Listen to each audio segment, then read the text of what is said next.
Bonjour, bienvenue dans cette capsule Atelier B2B, ta prospection simplifiée. Donc, dans les dernières capsules, ce qu'on a fait, c'est qu'on a regardé c'est quoi les prévisions de vente, c'est quoi le rôle que ça a eu dans ma pratique, puis quels sont les avantages que tu peux en tirer. Maintenant, on va regarder comment ça se fait ça, des prévisions de vente. Je vais te faire un tableau qui est simple, qui est clair, qui est efficace. Je vais te montrer comment faire. Il y a 4 étapes faciles, même si tu pars de zéro. Right? La première étape, c'est de définir des objectifs. Écoute, avant de te lancer dans le projet, tu veux te poser quelques questions par rapport à où tu veux en venir. Donc, tu veux clarifier des cibles. Ça peut être comme avoir un chiffre d'affaires de 50 000 par mois, par exemple. Vendre 100 unités ou encore augmenter de 10% ta part de marché. Ces objectifs-là vont devenir la base de ton tableau. Puis après, ben, tu vas pouvoir comparer le prévisionnel avec le réel puis ajuster le tir aux besoins.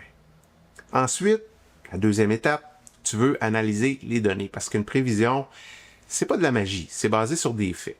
Tu veux regarder 3 choses. Tes ventes passées, donc si tu vends, mettons, 80 unités en moyenne, puis tu as des pics de 120 unités dans le temps des fêtes, tu le prends en considération. Tu veux regarder tes opportunités actuelles, lister tes prospects en catégories. Par exemple, tu peux avoir une catégorie Hot Prospect qui a 80% de chances de signer des mandats en moyenne de 5 000 $, puis une catégorie B Prospect qui a 50% de chances de closer des deals à 2 000 $. Et tu veux regarder le contexte extérieur, ta saisonnalité, ton marché, ta concurrence.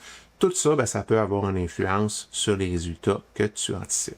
Troisième étape, ben, on crée le tableau. Donc, c'est là où tu ouvres ton Excel ou ton Google Sheet, puis tu structures proprement ton dossier. Donc, les colonnes que tu vas absolument inclure, c'est le nom du client ou du prospect, je te dirais de faire une colonne à gauche là-dessus, les produits et les services, la valeur estimée, la probabilité de conversion en pourcentage, la valeur pondérée, la valeur probable, donc la date prévue de la signature, et le responsable, si vous êtes plusieurs, là. Donc, fonctionner comme ça, ça va être simple, ça va être clair, ça va être efficace. Quatrième étape, analyse et ajustement. Donc, une fois que ton tableau est rempli, tu veux faire 3 choses. Additionner les valeurs pondérées pour une estimation qui est réaliste. Ensuite de ça, tu veux comparer avec tes objectifs. Si tu as prévu, mettons, 10 000 de ventes, mais que ton total est de 8 000, tu sais ce qu'il te reste à faire. Relancer, ajouter des opportunités et intensifier tes efforts. Donc, mets ton tableau à jour régulièrement, chaque semaine, chaque mois minimum. Ajoute ce qui bouge, retire ce qui tombe et fais vivre ton outil. Donc voilà, en appliquant cette méthode-là, ben, tu vas pouvoir prendre le contrôle de ta prospection.